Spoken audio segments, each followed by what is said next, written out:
નમસ્કાર દર્શક મિત્રો, સત્યમેવ જયતે લાઈવ ન્યૂઝમાં આપનું સ્વાગત છે। વડોદરા શહેરના કારેલીબાગ સ્વિમિંગ પુલ ખાતે એક સ્વિમર શાવર લેતી વખતે અચાનક ઢળી પડ્યા બાદ તેનું મોત નીપજ્યું।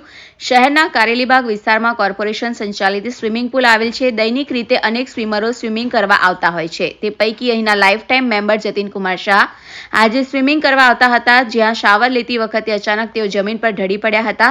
અહીં હાજર અન્ય સ્વિમરો તથા એક તબીબી સ્વિમરે તેમને CPR આપ્યું હતું, પરંતુ તેઓનો કોઈ રિસ્પોન્સ જણાયો ન હતો। અહીં હાજર સ્વિમિંગ પુલના કોચ અને અન્ય સ્વિમરો 108 એમ્બ્યુલન્સને જાણ કરતા એમ્બ્યુલન્સ તાત્કાલિક ઘટનાસ્થળે દોડી આવી હતી અને ઢળી પડેલા જતીનકુમાર શાહને નજીકની ખાનગી હોસ્પિટલમાં લઈ જવામાં આવ્યા હતા, જ્યાં તેમનું મોત નીપજ્યું હોવાનું હાજર તબીબે જણાવ્યું હતું। આ અંગે તુરંત જતીનકુમાર શાહના પરિવારજનોને જાણ કરવામાં આવી હતી। બનાવ મામલે ટુરિસ્ટ ઓફિસર અંકુશ ગરુડ ઘટનાસ્થળે દોડી આવ્યા હતા અને જાત માહિતી મેળવી તે અંગે વધુ વિગત ઉચ્ચ અધિકારીઓને પાઠવશે તેમ જાણવા મળ્યું છે। રિપોર્ટર સની સિંધે, સત્યમેવ જયતે લાઈવ ન્યૂઝ, વડોદરા।